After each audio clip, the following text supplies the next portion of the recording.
जय श्री राम। दर्शकों, आप देख रहे हैं हमारा जय श्री राम यूट्यूब चैनल। आज हम आपको सुनाएंगे दशा माता की कथा। एक राजा था जिसका नाम था नल और उनकी रानी का नाम दमयंती था। वह बड़े प्रेम से राज्य करता था। एक दिन एक ब्राह्मणी पानी आपके पास आई और उस ब्राह्मणी रानी के पास आई। उसने गले में पीला डोरा बंधा था। रानी ने डोरा देकर उससे डोरे के बारे में पूछा तो वह बोली, डोरा दशा माता का है, पहनने से सुख संपत्ति अन्न धन घर में आता है। उसने रानी को भी एक डोरा दे दिया।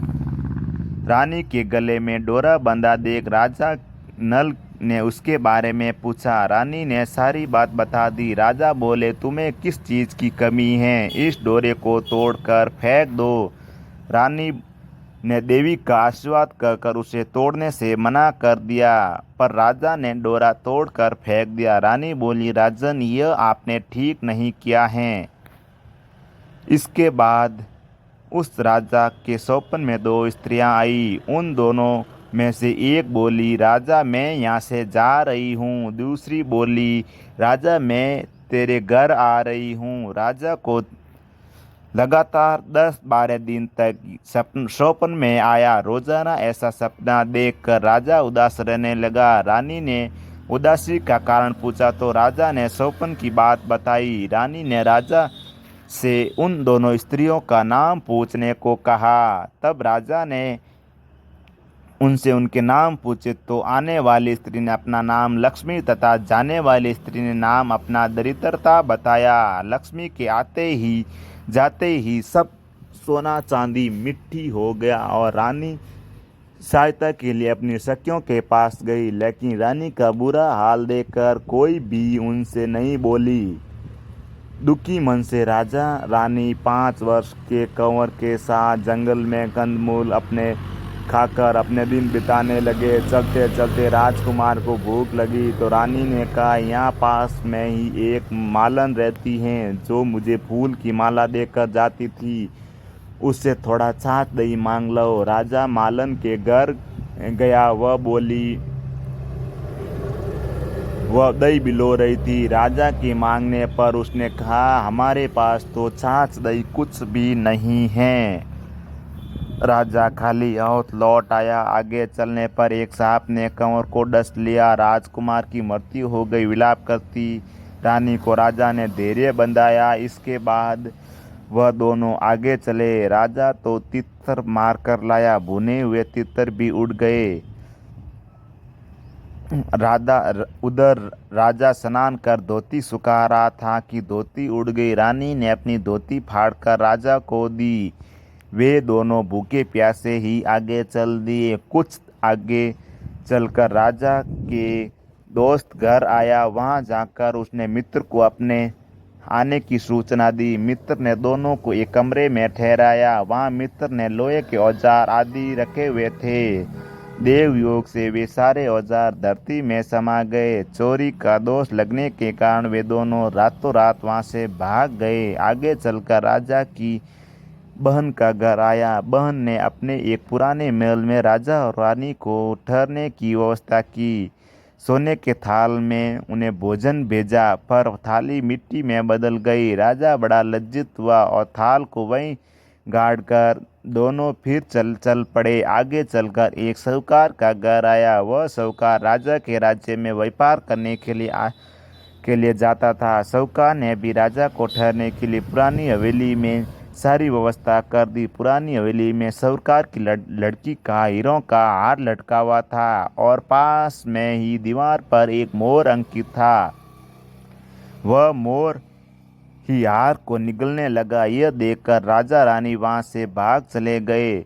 इस पर रानी बोली कि किसी के घर जाने के बजाय जंगल में लकड़ी काट कर बेच कर ही अपना पेट भर लेंगे। रानी की बात से राजा सहमत हुआ। दोनों एक सूखे बगीचे में पहुंचे। उन दोनों के वहां पहुंचते ही बगीचा हरा भरा हो गया। यह देखकर बाग का मालिक बहुत प्रसन्न हुआ। उसने देखा वहां एक स्त्री पुरुष सो रहे थे। उन्हें जगाकर बाग के मालिक ने पूछा, तुम कौन हो? राजा बोला, मुसाफिर मजदूरी की खोज में इधर आए। यदि तुम रखो तो यहीं हम मेहनत मजदूरी करके पेट पालेंगे। इसके बाद बगीचे के मालिक ने उन्हें अपना या नौकरी पर रख लिया। एक दिन बाग के मालिक भी संपदा देवी की कथा सुन डोरा ले रही थी। रानी के पूछने पर उसने बताया कि यह संपदा देवी का डोरा है।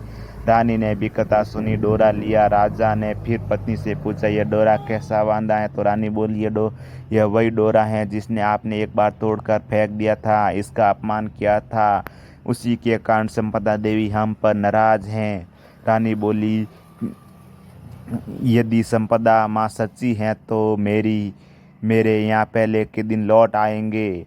उसी राह राजा को पहले की तरह सौंपन आया। एक स्त्री कह रही थी, मैं जा रही हूँ। दूसरी स्त्री कह रही, राजा मैं वापस आ रही हूँ। राजा ने दोनों के नाम पूछे तो आने वाली ने अपना नाम लक्ष्मी तथा जाने वाली ने अपना नाम दरिद्रता बताया। राजा ने लक्ष्मी से पूछा, अब जाओगी तो नहीं? लक्ष्मी बोली, यदि तुम्हारी पत्नी संपदा जी का डोरा लेकर कथा सुनती रहेगी तो मैं नहीं जाऊंगी। यदि तुम डोरा तोड़ दो मैं वापस चली जाऊंगी। बाग की मालिक जब वहाँ रानी को हार देने जाती तो दंपति हार गूंथ कर देती। हार देखकर रानी बड़ी प्रसन्न हुई। उसने पूछा कि हार किसने बनवाया? तो मालन ने कहा, कोई पति पत्नी बाग में मजदूरी करते थे, उन्होंने ही बनाया। रानी ने मालन को दोनों पहरेदारियों के नाम पूछने को कहा। उन्होंने अपना नाम नल दंपति बता दिया। मालन दोनों में क्षमा याचना करने लगी। राजा उससे कहा,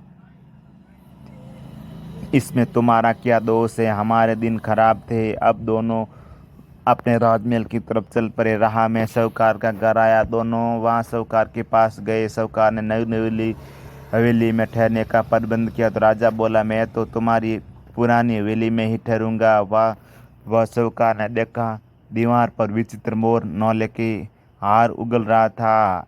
साहूकार ने राजा के पैर पकड़ लिए। राजा ने कहा, दोस्त तुम्हारा नहीं, मेरे ही दिन बुरे थे। राजा आगे चलकर बहन के घर पहुंचा। बहन ने नए महल में रहने की जिद की। जैसे ही उसके पैर के नीचे की धरती खोदी तो हीरों से जड़ी थाल वहां से निकल आया। राजा ने बहन को वह थाल भेंट स्वरूप दिया। राजा आगे चल मित्र के घर पहुंचे तो उसने नए मकान में ठहरने की व्यवस्था की, पर राजा पुराने कमरे में ही ठहरा। वहीं मित्र के लोहे के औजार मिल गए। आगे चले तो नदी के किनारे जहाँ राजा की धोती उड़ गई वह वृक्ष से लटकी हुई थी। वहाँ ना धोकर धोती पहने राजा आगे चला तो देखा कि कंवर खेल रहा है। माँ बाप को देखकर उसने उनके पैर छुए। नगर में पहुंचकर राजा की मालन दूध लेकर आई तो राजा बोला, आज दूध लेकर आ रही हो? उस दिन छाछ के लिए मना कर दिया। रानी ने राजा से कहा, वह तो तुम्हारे बुरे दिन का प्रभाव था। इसके बाद दोनों वहां से अपने महल की तरफ गए। रानी की सखियां धन धान्य से भरे थाल के लिए गीत गाती आई। नौकर चाकर सब पहले के समान ही आए। तब दशा माता के डोरे का प्रभाव से ही उनको सब प्राप्त हुआ। इसीलिए ये सभी को सदा पूर्वक माता दशा माता की पूजा करनी चाहिए और स्त्रियों को कथा पूजन कर डोरा धारण करना चाहिए। बोले माता रानी की जय।